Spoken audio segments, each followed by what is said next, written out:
Hi, I'm the Buildmonger, and welcome back to another episode on the Foolcraft PrimeFools server. In the previous episode, we built this little autumn forest here, which we'll be expanding into this entire grasslands, and in the episodes to come, I've decided I'm going to build a hobbit village here. The original idea I had was an elven village.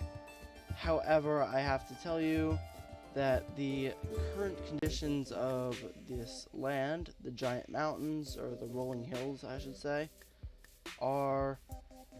make it very impractical to do something like that, but they make it great for a hobbit hole. So that is definitely what I'm going to do. I'm going to make a village full of hobbit holes. It's going to look super cool. Anyway, today we're not actually going to be working on this area right here. We're not going to be working on the autumn forest or the hobbit holes, because we've got another plan. So I have proposed something to the members of the server for a spawn or a communal area, and I've decided that a great place to do it, just because of all the flat land, is over here in these lavender fields. It's also pretty good because my base is back there. Peter Gavia, the other major builder on the server, his base is pretty far down that way. I'm not going to spoil it because his episode is not out yet at the time of this recording.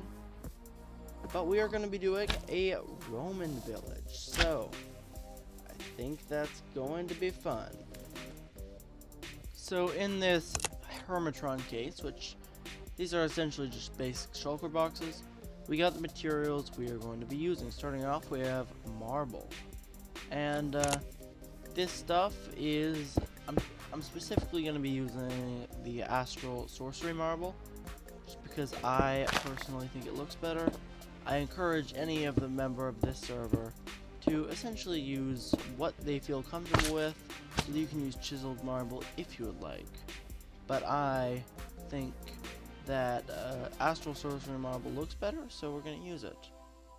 So we got plenty of nice variants of the astral sorcery marble over here. We got regular, brick, pillar, engraved, chiseled, runed, and the archway. And I've also decided to include in the block palette some of the chiseled marble pillars, because I feel those look super cool.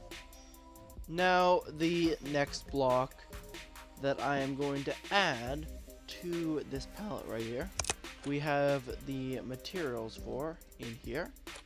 This is essentially, this is red sandy stone, and it works so well for this type of block palette. So we got the red sandy blocks, which I'd say they look pretty decent as like an ornamental or engraved type thing, or a panel or whatever.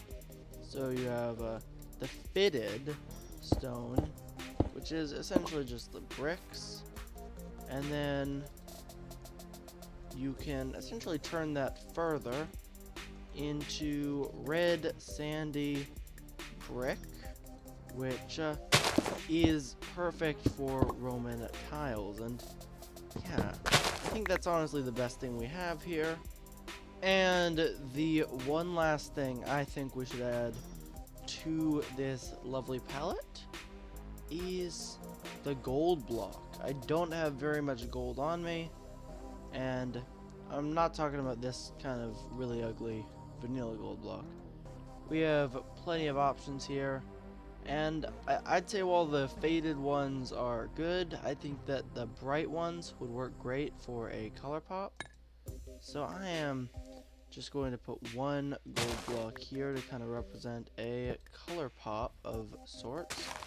Get rid of the lavender from in front of it, because we're going to need to clear out a lot of lavender for sure to kind of do this. But yeah, so that is essentially the main block palette we are going to be using for this.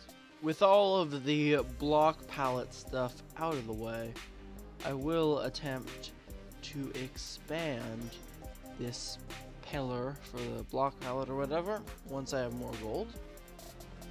But it's time to work a little bit on a road block, and I'm thinking kind of like plastered stone road. So the first thing we're gonna do is I am going to chisel this into the wide brick variation, and essentially I'm gonna take this and I'm going to take my other chisel.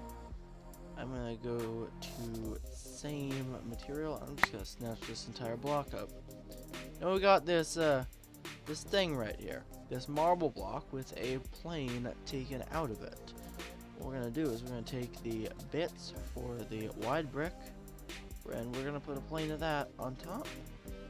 And then last but not least, we're gonna take this, we're gonna go to drawn region, and we're gonna take out all of the grout lines so you can see the marble underneath. So once you've done that, you can basically copy it into a positive chisel design and get it. It entirely depends on which way you place it, because if you place it this way, the entire number of bits is going to be messed up, so you do not want to do that. For this particular design, for any of the PrimeFools that are watching, you're going to need to face north while placing this. I think that should be easy enough. You can orient yourself with journey map or the F3 coordinates.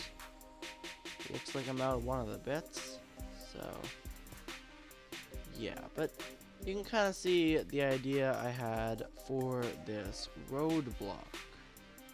So yeah, so I finished the block palette, finally done, and check it out. We got all of the red sandy brick, all the marble, all of the gold, only just one block, sadly. All one block of it. And we've got a bit of the road just to show off what is eventually going to engulf this entire area. And so yeah, in this upper chest I've set up some storage for the people here, and you know what, while I'm thinking about it, let me just move all of this into its own chest, all of the building materials. But in that other chest we added positive chisel designs for the roads, and then negative chisel designs for every other, every stair or slab that they would want.